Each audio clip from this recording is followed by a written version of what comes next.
नमस्कार, आप सभी का बहुत बहुत स्वागत है मेरे चैनल हमारे सितारे ज्योतिष में।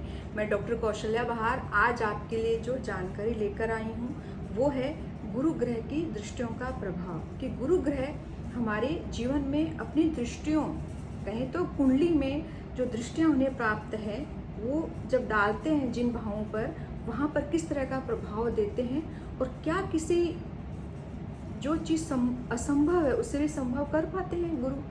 क्या गुरु ग्रह की दृष्टियाँ अमृतमय हैं?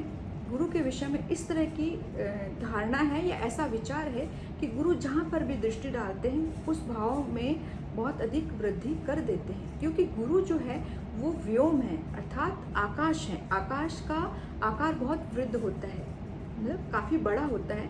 जब गुरु ग्रह किसी भी ग्रह के साथ में बैठते हैं तो उसके गुणों में वृद्धि करते हैं।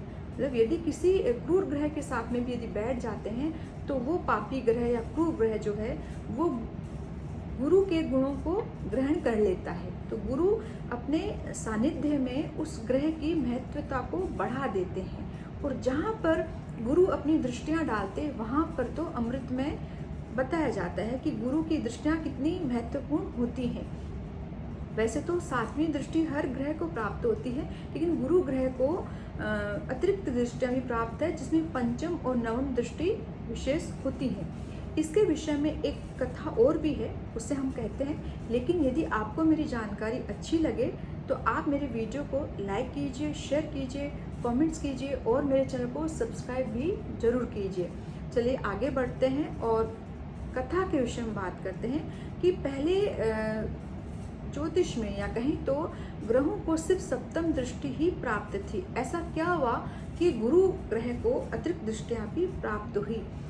इसके विषय में एक कथा है कि गुरु ग्रह एक बार पृथ्वी के ऊपर अपनी दृष्टि डालते हैं, मतलब वो सप्तम दृष्टि जब डालते हैं तो पृथ्वीवासियों को काफ़ी दीन अवस्था में देखते हैं, असंतुष्ट देखते हैं, काफ़ी दुखी देखते हैं। मतलब वो अपने जीवन में संतुष्ट नहीं होते हैं या किसी भी चीज़ के लिए बहुत संघर्ष करते हुए उन्हें दिखाई पड़ते हैं।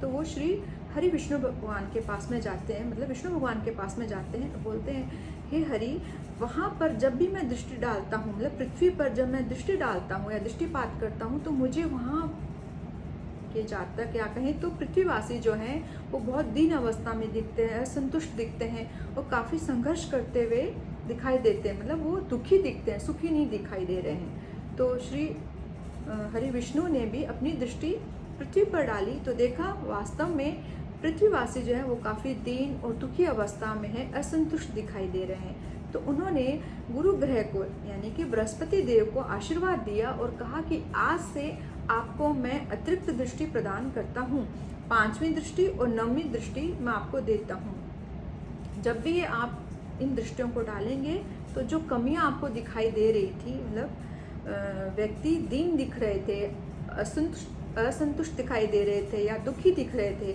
वहाँ पर वो सारे उनकी तकलीफ़ें खत्म हो जाएगी। तो गुरु मतलब विष्णु भगवान ने उनको अतिरिक्त दृष्टियाँ प्राप्त की और इस तरह से उस दिन से गुरु ग्रह को पंचम और नवम दृष्टि उन्हें प्राप्त हुई। आज हम इसी के विषय में जानेंगे कि किस तरह से उनकी पंचम, नवम और सप्तम दृष्टियाँ, तीनों दृष्टियाँ किस तरह का प्रभाव डालती है और ये क्यों इतनी ज़्यादा महत्व रखती है कुंडली में। क्योंकि जहाँ पर भी जब भी हम कुंडली का विश्लेषण करते हैं, कोई भी ज्योतिषी कुंडली का विश्लेषण जब करते हैं तो सबसे पहले एक बात की जाती है कि गुरु उस कुंडली में कहाँ बैठे हैं, किस भाव के अधिपति है और कहाँ पर वो दृष्टिपात कर रहे हैं। क्योंकि जहाँ पर गुरु की दृष्टियाँ हो जाती है वहाँ पर यदि कोई नकारात्मकता भी उस भाव में रहती है तो भी वहाँ पर परिस्थितियों को टूटने नहीं देता है। गुरु ग्रह जहाँ पर भी दृष्टिपात करते हैं वहाँ पर उन परिस्थितियों को बहुत ज़्यादा भयंकर या अति नहीं होने देते हैं, वो वहाँ पर उस चीज़ को संभालते हैं। मैंने आपके सामने गुरु ग्रह को लग्न में लिखा है। यदि यहाँ पर गुरु ग्रह रहते हैं तो अपनी पंचम दृष्टि पंचम भाव पर, सप्तम दृष्टि सप्तम भाव पर, नवमी दृष्टि नवम भाव पर रहेगी। हो सकता है कि आपकी कुंडली में गुरु जो है पंचम भाव में रहे तो यहाँ से उनकी पंचम दृष्टि नवम भाव पे आएगी, सप्तम दृष्टि आय भाव पे आएगी, 11वें भाव पर, और इनकी जो नवमी दृष्टि रहती है वो लग्न पर आएगी।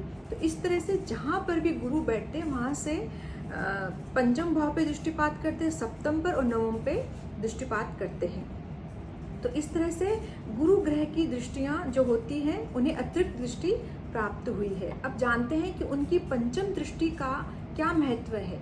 वहाँ पर जब गुरु पंचम दृष्टि डालते हैं तो किस तरह का लाभ हमें प्राप्त होता है, कुंडली में वो चीज़ किस तरह से हमें प्राप्त होती है। क्योंकि गुरु की जो पंचम दृष्टि होती है वो शुभता देने वाली होती है। जहाँ पर गुरु पंचम दृष्टि डालेंगे उस भाव से संबंधित आपके विचार बहुत शुभ होते हैं, मतलब आपके विचारों को शुभता देने वाली ऐसी दृष्टि होती है।